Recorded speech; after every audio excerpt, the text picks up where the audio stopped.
Hello everyone, সবাই কেমন আছো? আমি কিন্তু ভালো আছি। তো চলে আসলাম ঠিক আগের মতোই আমার ছোট্ট একটা ব্লগ ভিডিও নিয়ে। তো আজকে আমি যাব আমার বড় বোনের বাড়িতে। তো সেটাই হচ্ছে সারাদিন কোথায় যাব বা কি করব সেটাই তোমাদের সাথে শেয়ার করব। আর দেখো এদিকে আমার ওই যে মামিমা হবে, আমার পাশের বাড়ির বৌদির মা, আর এদিকে আমার মা। তো ওরা দুজনে মিলে গল্প করতেছে। তো দেখতে থাকো পুরো ব্লগটা, আর আশা করি ভালো লাগবে ব্লগটা। আর আমার চ্যানেলে যদি তোমরা নতুন হয়ে থাকো তাহলে অবশ্যই কিন্তু চ্যানেলটা সাবস্ক্রাইব করবে, আর পেজ থেকে যদি দেখে থাকো তাহলে অবশ্যই কিন্তু ফলো করে দিবে, ঠিক আছে? তো চলো, তো আমি এখন রেডি।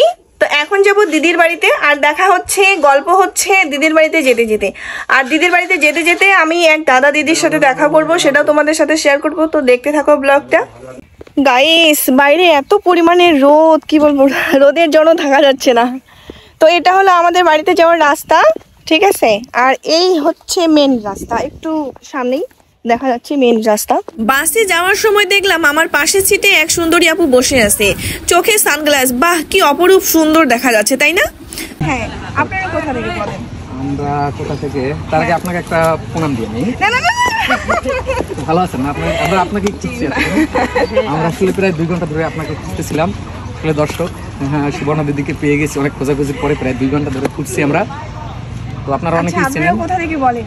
আমরা কোন কোথা থেকে? ফুলতলা, বরিশালের মনে, বুঝছো নি? বরিশাল। আমিও কিন্তু বরিশালের বউ, কিন্তু আমার বাবার বাড়ি ঠাকুরগাঁও পীরগঞ্জ। আমি ভিডিও শুরুতে যে দাদা দিদির কথা বলেছিলাম যে আজকে আমি ঠাকুরগাঁয়ের এক দাদা দিদির সাথে দেখা করব, তো এই হলো সেই দুইজন ব্যক্তি যাদের সাথে আমি আজকে ঠাকুরগাঁও ডিসি পার্কে দেখা করেছিলাম। তো এনাদের বাসা হচ্ছে বরিশালে, আর এই দিদির বাপের বাড়ি হচ্ছে ঠাকুরগাঁও পীরগঞ্জে। তো এই দিদির সাথে দেখা করে অনেক ভালো লাগলো, কারণ এত দূর থেকে তারা আমার সাথে দেখা করতে আসছে। দিদিরও একটি পেজ আছে, সেই পেজের নামটা আমি এখানে মেনশন করে দিব। তো সেখান থেকে গিয়ে এই দিদির পেজটাতে একটু ঘুরে আসবেন। আমি তোমার কি হই বলো তো? নতুন মাসি। আমি তোমার নতুন মাসি, একটা পাপি দাও।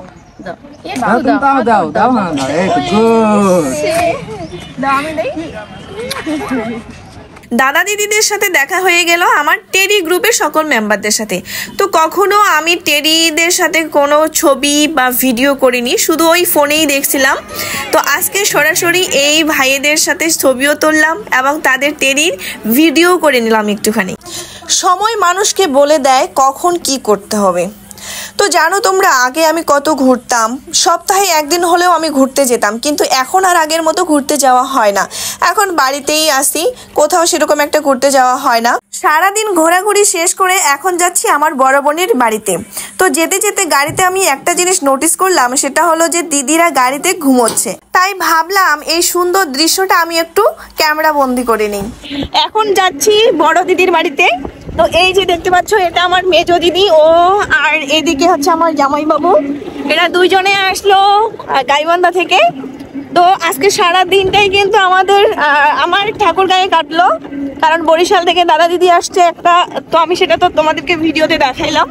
তো এখন যাচ্ছি আমরা বড় দিদির বাড়িতে। তো যেতে যেতে এই যে দেখেন সন্ধ্যা হয়ে আসতেছে। তো চলো, দেখা হচ্ছে দিদির বাড়িতে গিয়ে। কথা বলতে বলতে চলে আসলাম দিদিদের বাড়িতে। রাস্তাটা কিন্তু দিদিদের বাড়ির পাশেই, কারণ দিদিদের বাড়ি কিন্তু রাস্তার পাশেই। তো এই যে ভিতরে ঢুকে গেলাম, প্রথমে কিন্তু আমার জামাইবাবু ঢুকলো, দেখতেছি কেউ নাই। তারপরে দেখতেছি আমার ভাগনা ভাগ্নি ছুটে চলে আসলো আমাদেরকে দেখে। তো ফাইনালি চলে আসলাম দিদির বাড়িতে।